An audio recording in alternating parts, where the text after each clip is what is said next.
रात को सोते वक्त जब मैंने न्यूज़ चलाई, टीवी पर वही जगह दिख रही थी और वो हेलमेट पहने हुआ आदमी जिसकी पहचान नहीं हो पाई थी, वो मेरी ही कॉलर वाली शर्ट पहने था। टीवी स्क्रीन पर वही जगह दिख रही थी, एक टूटी हुई बाइक, खून से लथपथ एक शरीर और मेरी कॉलर वाली वही नीली शर्ट। मैं बिस्तर पर बैठा कांप रहा था। ये तो मैं नहीं। मैंने अपने हाथ देखे, छाती पर हाथ रखा, धड़कन थी, मैं जिंदा था। लेकिन फिर सवाल उठा, फिर वो आदमी कौन था?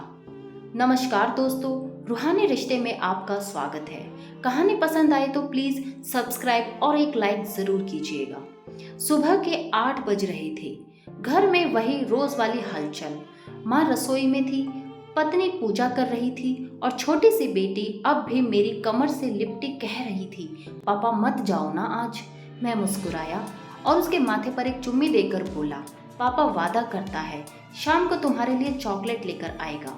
उसे क्या पता था और मुझे भी नहीं कि हर वादा हर दिन पूरा नहीं होता। हमारा घर छोटा था लेकिन दिल से बहुत बड़ा। माँ की आंखों में इंतजार, पत्नी की थाली में परोसती हुई चुप्पी और बेटे की खिलखिलाहट, यही मेरा संसार था। हर दिन की तरह मैंने टिफिन उठाया और दरवाजे से बाहर निकला। माँ ने पीछे से आवाज दी, सुनो बेटा, आज बारिश होगी, जल्दी आ जाना। मैंने बिना मुड़े बस इतना कहा, अरे माँ, अब तो रोज ही बरसात हो रही है, चिंता मत करो, टाइम पर लौट आऊंगा। ट्रैफिक, हॉर्न, भीड़, ऑफिस की लेट घंटी और मैं, एक ऐसा इंसान जो बस इस दुनिया से लड़कर शाम को अपने उस छोटे से स्वर्ग में लौटना चाहता था जिसे दुनिया घर कहती है।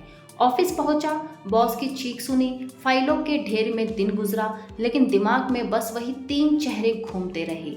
माँ की शिकन, पत्नी की खामोशी, बेटी की मुस्कान। शाम के 6 बजे थे। मैंने अपनी सीट से उठकर जैसे ही फोन निकाला कि पत्नी को कॉल करूं, एक अजीब सी बेचैनी हुई, दिल बैठने सा लगा। मैंने सोचा, पता नहीं क्यों आज घर लौटने की इतनी जल्दी क्यों नहीं हो रही जितनी रोज होती थी, या शायद ज्यादा हो रही है। ट्रेन पकड़ी, भीड़ में धकेला गया। बारिश तेज हो रही थी, छतरी भीग चुकी थी और मोबाइल नेटवर्क बंद।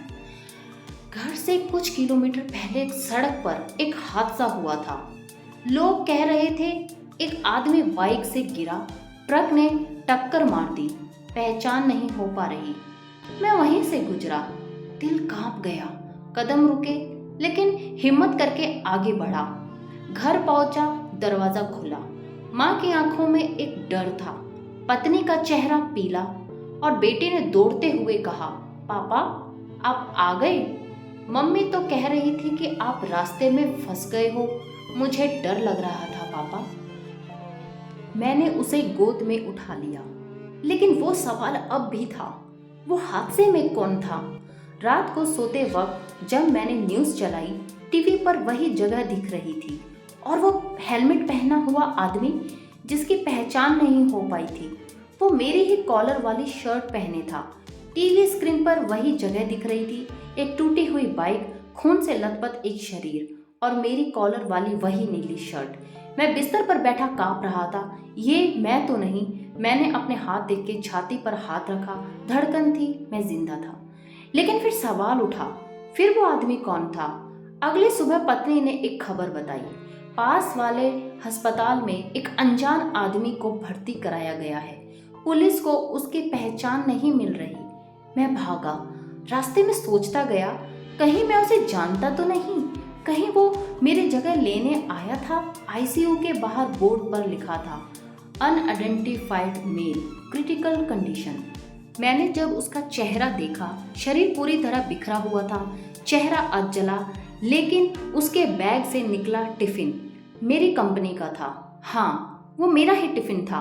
दरअसल ऑफिस से मेरा एक दोस्त दीपक, जो अक्सर मेरा टिफिन ले जाता था जब मैं लेट होता था, उस दिन उसने मेरी बाइक और टिफिन लिया था क्योंकि मुझे एक मीटिंग में रुकना पड़ा।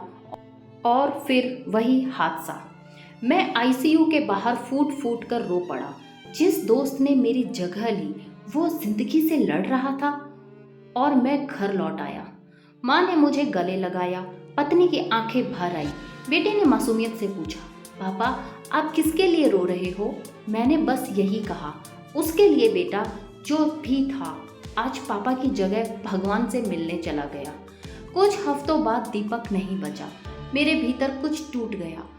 अब जब भी मैं घर लौटता हूँ, माँ को देखता हूँ, पत्नी को मुस्कुराता हूँ, बेटी को गले लगाता हूँ, तो हर बार दरवाजे के बाहर एक सेकंड रुककर भगवान का धन्यवाद करता हूँ, क्योंकि हर रोज घर लौटना अब मेरे लिए दिन का सबसे बड़ा चमत्कार बन चुका है। आपके एक लाइक और सब्सक्राइब करने से मुझे ऐसे ही और कहानियाँ लिखने की ताकत मिलती है। तब तक के लिए अपना ध्यान रखें। मैं यहीं हूँ, हर कहानी में, हर एहसास में आपके साथ।